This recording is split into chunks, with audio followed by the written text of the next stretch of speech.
Mumbai airport पर file खो जाने के कारण त्रिशा परेशान हो गई थी। उसे समझ नहीं आ रहा था कि क्या करे, कहाँ जाए। उसी समय शुभ का कॉल आ गया।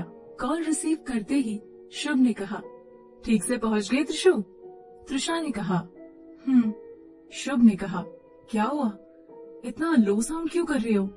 तबीयत तो ठीक है ना?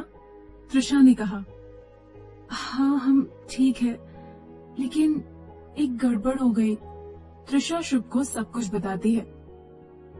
शुभ हैरान होते हुए कहता है, व्हाट? मुंबई पहुंचते ही तूने इतना बड़ा काम कर दिया? तेरा कुछ नहीं हो सकता। अच्छा सुनो, मेरे पास एक्स्ट्रा फाइल है, मैं तुम्हें सारी इन्फॉर्मेशन मेल कर देता हूँ। ये सुनते ही त्रिशा के चेहरे पर खुशी आ गई। वो चहकते हुए बोली, थैंक यू शुभ, मुझे पता था तुम्हारे पास सोल्यूशन जरूर होगा। कुछ देर बाद ही शुभ का मेल आता है, जिसमें होटल का एड्रेस है, blue angel hotel. Trisha address मिलते ही थोड़ी देर बाद कैब से होटल पहुंचती है और आराम करने लगती है। अगली सुबह मुंबई के टॉप इंडस्ट्रीज में से एक ओबरॉय इंडस्ट्रीज और उसके मालिक है रणविजय ओबरॉय। वो आज अपने ऑफिस में थे। तभी रवि ने उनसे कहा, सर आज आपकी मीटिंग 10 बजे ब्लू एंजल होटल में है। रणविजय ने कहा, 9:30 बज गए हैं और तुम मुझे अब बता रहे हो? मुझे देर से पहुंचने वाले लोग बिल्कुल पसंद नहीं, गाड़ी निकालो। रवि ने कहा, सॉरी सर, मैं आपको। रणविजय ने गुस्से से कहा, शट अप रवि, ये एक्सक्यूजेस देना बंद करो और गाड़ी निकालो। रवि ने कहा, यस सर। रणविजय और रवि ऑफिस से बाहर निकलते हैं। कुछ देर बाद उनकी गाड़ी ब्लू एंजल होटल के बाहर आकर रुकती है। रणविजय और रवि दोनों होटल में एंटर करते हैं और लिफ्ट से 3rd फ्लोर पर आते हैं। 3rd फ्लोर के हॉल में मीटिंग होने वाली थी और सब रणविजय का वेट कर रहे थे। रणविजय मीटिंग हॉल में एंटर करते हुए कहते हैं, गुड मॉर्निंग एवरीवन, ये मीटिंग हमें 15 मिनट में खत्म करनी है। ये सुनते ही मीटिंग के लिए बैठे एक मेंबर राजेश ने कहा, व्हाट? 15 मिनट में? ये इम्पॉसिबल है। रणविजय ने कहा, ओके देन मीटिंग कैंसिल करते हैं। रणविजय का फोन बजता है और वो फोन लेकर बाहर निकल आता है। तभी राजेश ने रवि से पूछा, रणविजय का मूड आज कुछ ठीक नहीं लग रहा है क्या? रवि ने कहा, सर आप प्लीज मीटिंग 15 मिनट में खत्म कीजिए। तब राजेश ने हाँ में सर हिला दिया। वहीं रणविजय कॉल रिसीव करता इससे पहले ही उसकी नजर सामने खड़ी लड़की पर पड़ती है। वो उसे देखता ही रह जाता है। लड़की ने स्लीवलेस टॉप और शॉर्ट्स पहना हुआ है, खुले बिखरे हुए बाल, ऐसा लग रहा था अभी सो के उठी है। वो दरवाजे पर खड़ी अपनी होटल स्टाफ से कॉफी लेती है और दरवाजा बंद करके अंदर चली जाती है। रणविजय उसका आधा चेहरा ही देख पाता है, आधा चेहरा बालों से ढका होने के कारण नहीं देख पाता। रणविजय अब भी उस बंद दरवाजे को देख ही रहा था। उसे उस लड़की का चेहरा जाना पहचाना लग रहा था। रणविजय ने खुद से कहा, कहीं तो देखा है इसे, पर कहाँ? कहीं ये वही एयरपोर्ट वाली लड़की तो नहीं? तभी वहाँ रवि आ जाता है। रणविजय कहता है, एयरपोर्ट वाली लड़की का पता किया? रवि बोला, सॉरी सर, अभी उसके बारे में कुछ भी पता नहीं चला, मेरे आदमी लगे हुए हैं। रणविजय ने गुस्से में कहा, एक लड़की के बारे में पता करने में इतना समय लग रहा है? मुझे 2 दिन के भीतर उसकी सारी इन्फॉर्मेशन मेरे टेबल पर मिलनी चाहिए।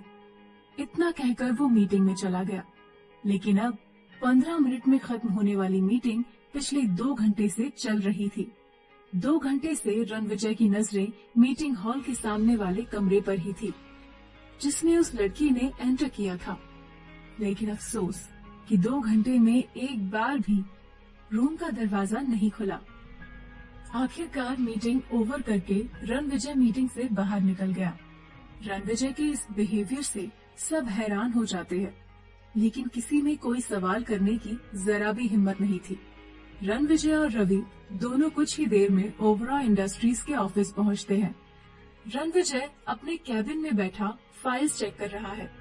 तभी उसकी नजर एक लाल रंग के फाइल पर पड़ती है, जो बाकी सभी फाइल से थोड़ी डिफरेंट है, जिस पर लिखा है, would be great fashion designer. Ranvijay उस फाइल को खोलकर देखने लगता है।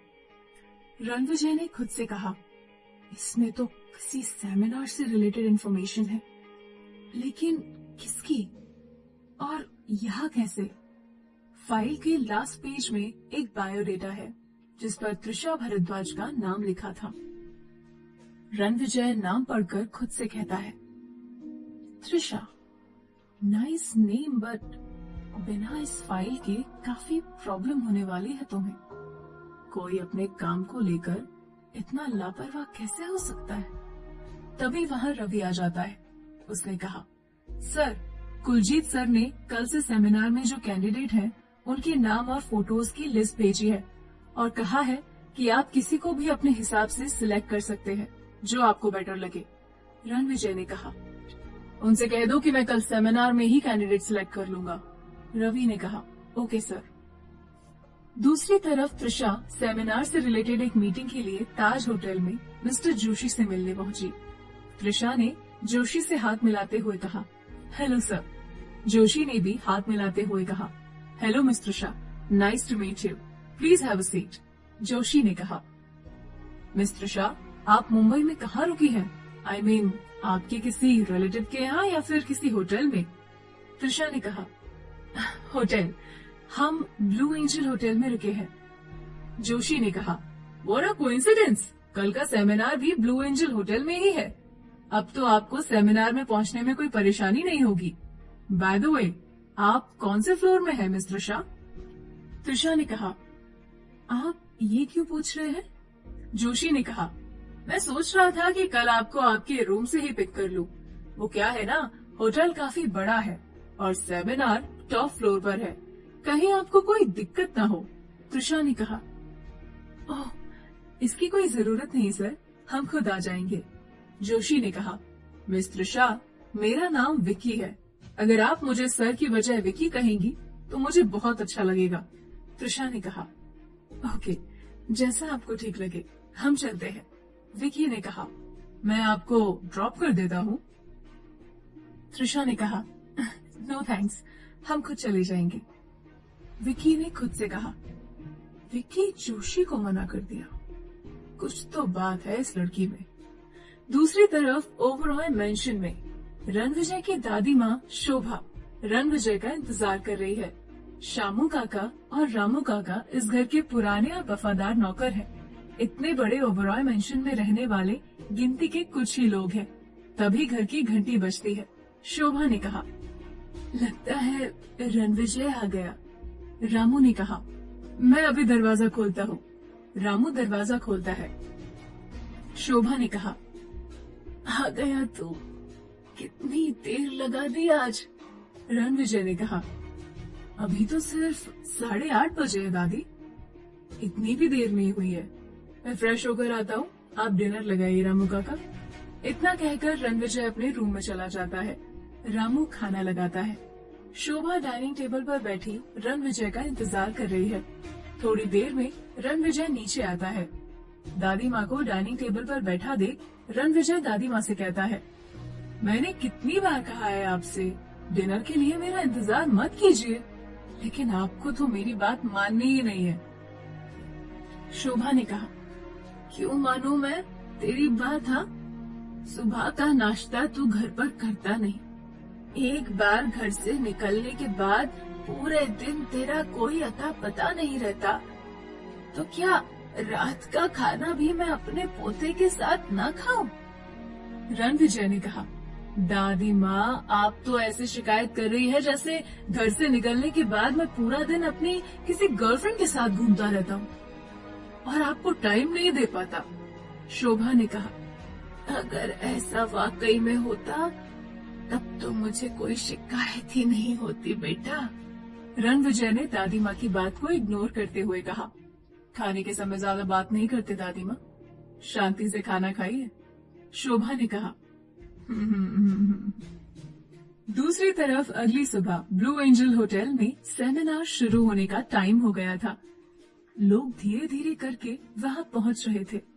तभी वहां रणविजय के अंकल कुलजीत जोशी पहुंचे और उन्होंने हाथ में माइक थामते हुए कहा, guys, may I have your attention please.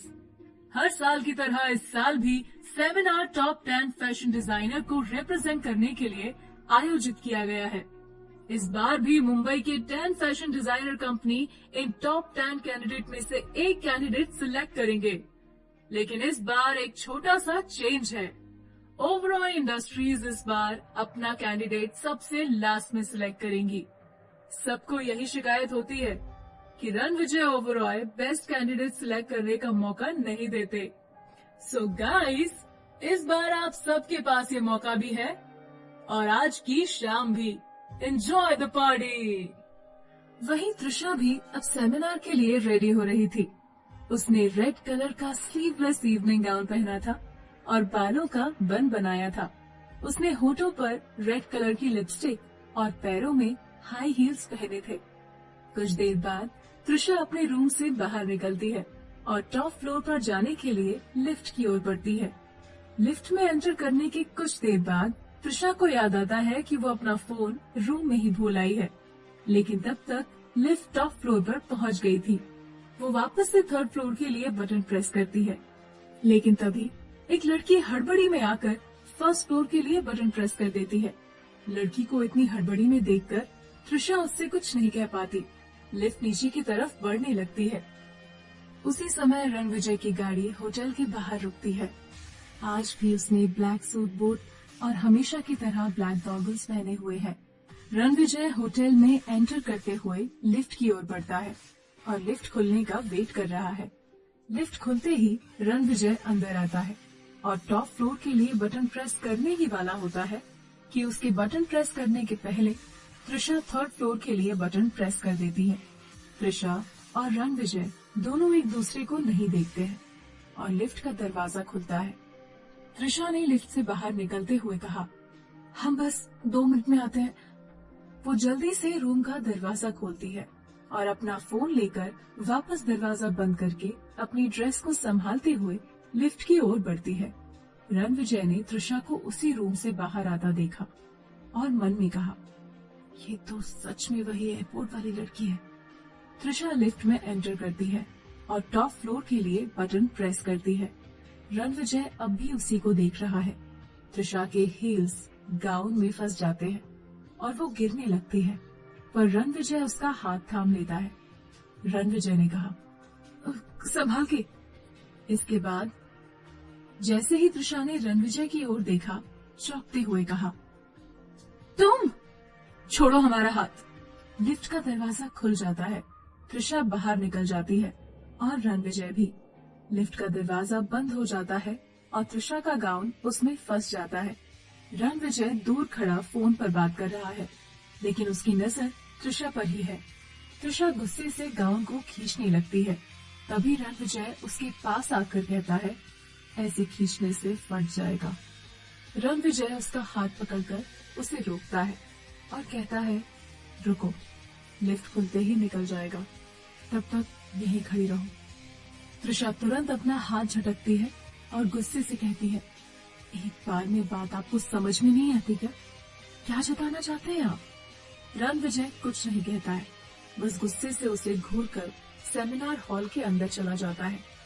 क्या तृषा और रणविजय की ये तकरार जारी रहेगी? क्या हो जाएगा दोनों को प्यार? क्या रणविजय तृषा से लेगा अपनी बेइज्जती का बदला? जानना चाहते हैं अपने सारे सवालों के जवाब? तो सुनिए सीईओ की जिद्दी मोहब्बत, सिर्फ और सिर्फ प्रतिलिपि FM पर।